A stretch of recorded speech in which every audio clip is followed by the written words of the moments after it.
బుద్ధి ఉండవలసింది ఏంటంటే కలెక్టర్లు మనుషులు మారుతుండొచ్చు, కానీ కలెక్టర్ పోస్ట్ అట్లే ఉంటుంది.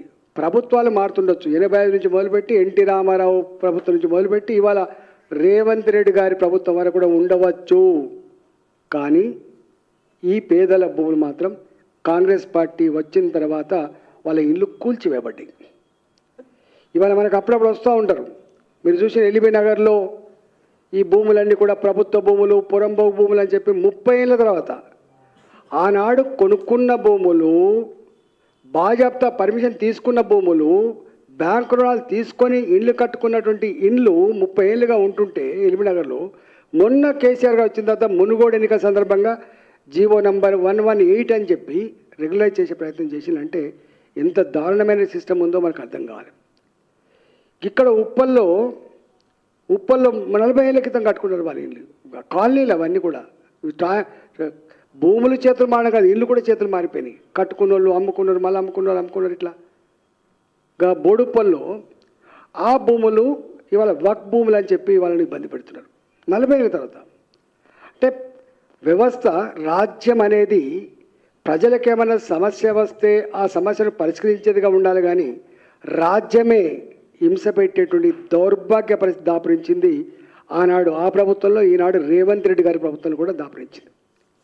దీంట్లో ఒక చిన్న బిట్టు ఇవాళ పొద్దున ఎంత దుర్మార్గంగా అంటే 6 మంది పాపం, వాళ్ళంతా చిన్న వాళ్ళు, మామూలు వాళ్ళు కొనుక్కున్న గజాలు రజనీ కుమార్ 110 గజాలు 50,000 పైచీలకు పెట్టి కొనుక్కున్నాడు గజం.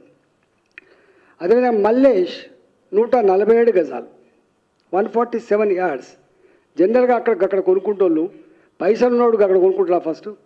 ఒకవేళ కొనుక్కున్న 300 గజాలు 500 గజాలు కొనుక్కుంటారు ఉన్నవాళ్ళు అయితే, చిన్నవాళ్ళు. వీళ్ళంతా కూడా కింద ఫ్లోరింగ్ వేసేటోళ్ళు, లేదా ప్లంబింగ్ పని చేసేవాళ్ళు, లేదా సెంట్రింగ్ పని చేసేవాళ్ళు, లేదా ప్రైవేటు కంపెనీలో పనిచేసేవాళ్ళు తప్ప ఇంకోటి కాదు. రజనీ కుమార్ 110 గజాలు బేకరీ నడుపుకుంటాడు. మల్లేష్ మేస్త్రి పని చేస్తాడు 147 యార్డ్స్. అదేవిధంగా బృంద, ఈమె ప్రభుత్వ ఉద్యోగి, ఆంధ్రలో ఎప్పుడో కొనుక్కున్నది ఆమె 320 యార్డ్స్, 2009లో కొనుక్కుందట ఆమె. అదేవిధంగా రాములు 147 గజాలు ప్రైవేట్ ఎంప్లాయీ. ఈమె స్వామి 153 గజాలు టైల్స్ వేసుకొని బతాడు. ఇట్లా రంజిత్ కుమార్ వాళ్ళిద్దరు ప్రైవేట్ ఎంప్లాయీస్ 150 గజాలు, సుధాకర్ 153 గజాలు. వీళ్ళు ఇండ్లు కట్టుకున్నారు, వీళ్ళు ఖాళీ జాగాలు కాదు. ఏంది వాళ్ళు చేసిన నేరం? ఎవరి దగ్గర కొనుక్కున్నారు? ఇవాళ ఏ నాయకుడైతే మొన్న కాంగ్రెస్ పార్టీకి పోయిండో రామదాస్ గౌడ్ అనేటువంటి అంటే ఆయన దగ్గర, అదే 3-4 చేతులు మారి రామదాస్ గౌడ్ దగ్గరికి వస్తే, రామదాస్ గౌడ్ గారు ఇప్పుడు కౌన్సిలర్ అనుకుంటా, నాకు తెలిసి వారు వైస్ చైర్మన్ ఉన్నారో ఏమున్నారో నాకు తెలియదు. వారు ఇప్పుడు కాంగ్రెస్ పార్టీలో ఉన్నారు. ఆయన దగ్గర కొనుక్కున్నప్పుడు ఇంకొక పోచే అని చెప్పి ఒక కౌన్సిలర్ పాపం మధ్యవర్తిగా ఉండి ఇప్పించిండు. 50 రూపాయలకో 100 రూపాయలకో కమిషన్ తీసుకొని ఇప్పించినట్టున్నది. ఇవాళ ఈ పోచయ్య కాంగ్రెస్ పార్టీకి రావట్లే అని చెప్పి, రామదాస్ ఏమో పోయిండు, సరెండర్ అయిపోయింది. ఈయన కాంగ్రెస్ పార్టీకి రావట్లే అని చెప్పి ఈ 2054 గజాల జాగాలో ఎవరైతే అమ్ముకున్నారో, అమ్ముకుంటే కట్టుకునే ఇల్లు ఉండేవో పాపం పేదవాళ్ళు మొత్తం కూలగొట్టింది. నేను ఎంపీగా అయిన తర్వాత వెంటనే చెప్పిన, పేదోళ్ళ ఇళ్ళకు జోలికి పోకండి, మీరు అంటే నోటీస్ ఇవ్వండి అని చెప్పి. అంటే మీకు ఆ కాగితాలు కూడా ఇస్తా. దీనికి జిహెచ్ఎంసీ పర్మిషన్ ఉన్నది. వీటన్నిటికీ కొనుక్కున్నారు, రిజిస్ట్రేషన్ చేసుకున్నారు, బ్యాంకులో రుణం తీసుకున్నారు, తర్వాత మొత్తం అందరి పర్మిషన్ వచ్చింది. ఒక్క కాగితం కూడా దీంట్లో పొల్లు పోకుండా ఉన్నది. మరి బుద్ధి ఉండవలసింది ఆ కూలగొట్టే ఎంఆర్ఓకి ఉండాల్సిన బుద్ధి, ఆయన ఆర్డర్ చేసిన ఆర్డీఓకి ఉండాల్సిన బుద్ధి, ఆ పైన ఉన్నటువంటి కలెక్టర్ ఉండాల్సినటువంటి జ్ఞానం ఎక్కడ పోయిందని చెప్పి అడుగుతున్నారు.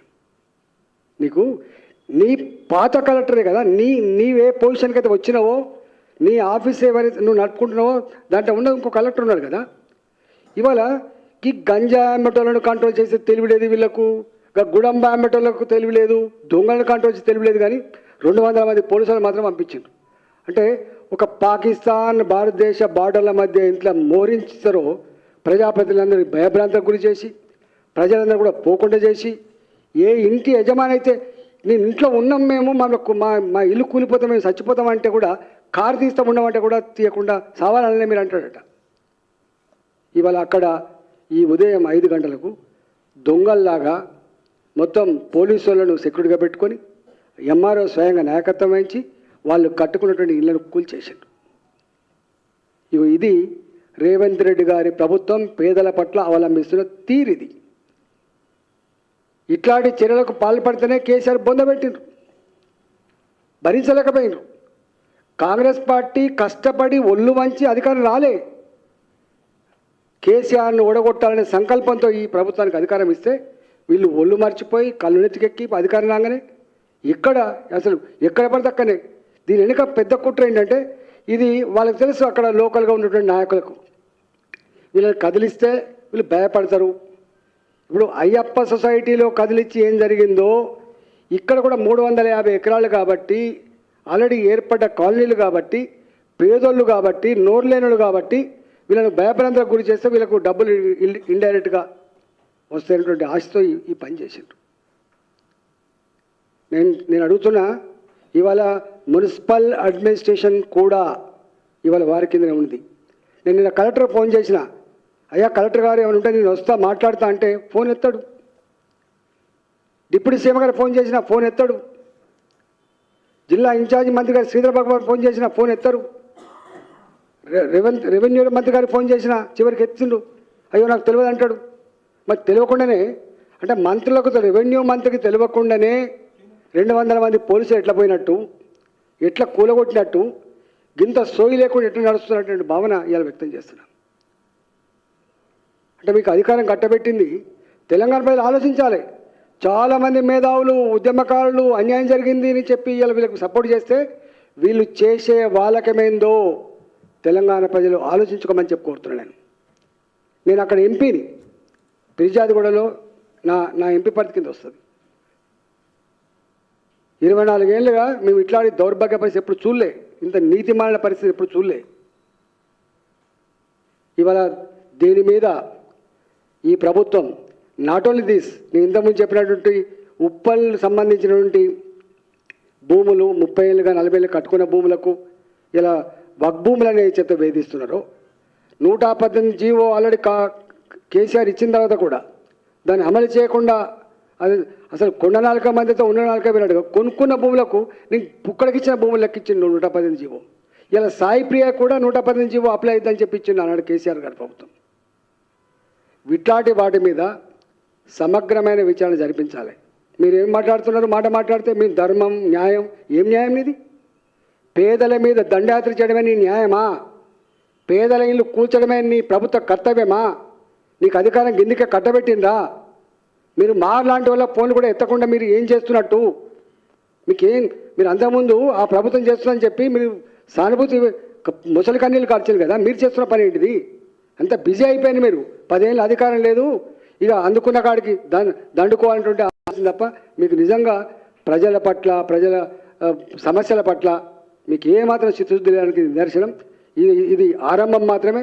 తప్పకుండా భారతీయ జనతా పార్టీగా ప్రభుత్వం చేస్తున్న దుర్మార్గాలని, దౌర్జన్యాలని, నీచమైన పనుల్ని చూస్తూ ఊరుకోవడానికి సిద్ధంగా లేము. నువ్వు అనుకుంటావు ఇవాళ జైల్లో పెడతావు కావచ్చు, కేసులు పెడతావు కావచ్చు. కేసులు పెట్టినోడు, జైల్లో పెట్టినోడు, భయపెట్టించినోడు ఏమైపోయిందో తెలిసిన తర్వాత కూడా మళ్ళీ గదే పని మీరు చేస్తున్నారు. ఇవాళ నేను అడుగుతున్న అధికారులను కూడా ఇలా నువ్వు పొమ్మనగా పోతూనే ఉంటావు. నువ్వు ఏం ఎంఆర్ఓవు, నువ్వు ఏం ఆర్డీఓవు, నువ్వు ఏం కలెక్టర్, నువ్వు ఏం సిపిలు, మీరు ఎవరి మీద దౌర్జన్యం చేస్తున్నారు? మీరు చట్టం లేదా, సిస్టమ్ లేదా, పద్ధతి లేదా మీకు? గతంలో బాధ్యత మరిచిన అధికారులు, సిస్టమ్ మరిచిన అధికారులు, చట్టాన్ని మర్చిపోయిన అధికారులు బానిసల లెక్క పనిచేస్తే గతంలో జైలు పాలైన ఐఏఎస్ ఆఫీసర్లు ఇవాళ కూడా మళ్ళీ జైలు పాలవుతున్నారు. ఖబర్దార్ అని చెప్పి హెచ్చరిస్తా ఉన్నా.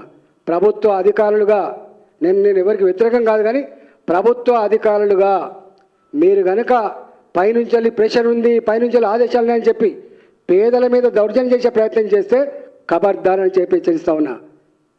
మీరు ప్రజల సొమ్ముతో జీతం తీసుకొని బతికేవాళ్ళు, మీరు ప్రజల మీద దౌర్జన్యం చేయడానికి వచ్చిన మీరు ప్రభుత్వాలు ఉంటాయి పోతాయి, పార్టీలు ఉంటాయి పోతాయి, అధికారం 5 సంవత్సరాలే, కానీ నువ్వు 30-35 ఏళ్ళు ఉంటావు. మర్చిపోతున్నావు నువ్వు.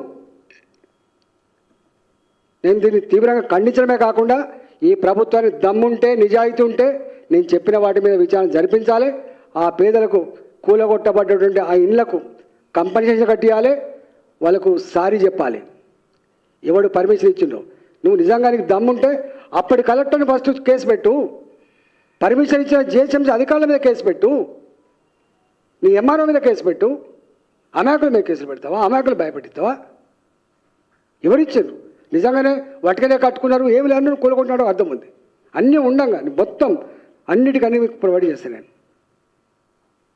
కేర్ఫుల్గా ఉండమని చెప్పి హెచ్చరిస్తున్నా. అధికారం నీకు 1 ఏళ్ళు ఇచ్చినా, నీకు 5 ఏళ్ళు ఇచ్చిండ్రు, మంచిగా చేయమని చెప్పి ఇచ్చిండ్రు. నేను అంటున్నా, ముఖ్యమంత్రి గారికి ఈ విషయం తెలుసా తెలియదు నాకు తెలియదు, కానీ మున్సిపల్ అడ్మినిస్ట్రేషన్ మినిస్టర్గా దీని మీద స్పందించాలని చెప్పి నేను కోరుతున్నా. విచారణ జరిపించమని చెప్పి కోరుతున్నా. ఇప్పుడు 350 ఉన్నాయి, కేవలం పిన్ పాయింటెడ్గా కొన్నింటినే కూలగొట్టిండ్రు. అంటే రాజకీయ కక్ష స్పష్టంగా కనబడతా ఉంది. మల్లారెడ్డి గారు పాపం నేను ఇది సాక్షినండి అన్నాడు.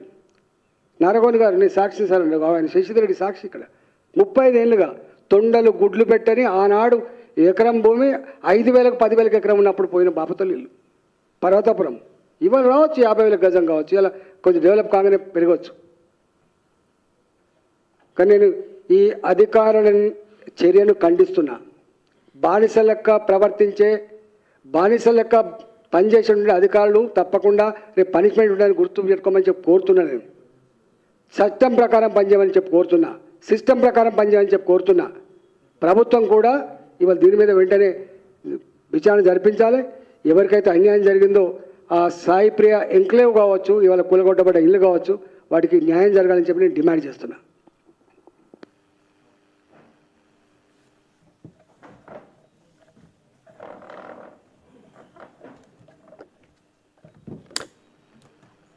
ప్రొవైడ్ చేస్తా. ఎంఆర్ఓ గారు ఇప్పటికి కూలగొట్టిన ఎంఆర్ఓ ఆయన ఎంఆర్ఓనే, యూనివర్సిటీ ఇచ్చింది కూడా ఒక ఎంఆర్ఓనే. ఇవన్నీ కాగితాలు మొత్తం మీరు వాటికి అన్నీ ఇచ్చి అది చేయండి. దమ్ముంటే విచారణ చేయమని చెప్పి కోరుతున్నాను. మీకు దమ్ముంటే, మీకు ప్రజల మీద ఇష్టం ఉంటే, సిస్టాన్ని నడిపేటోళ్ళు అయితే దీని మీద విచారణ చేయండి. నీ అబ్బా జాగిరా ఏమనుకుంటున్నారు మీరు? ఎవరు అసలు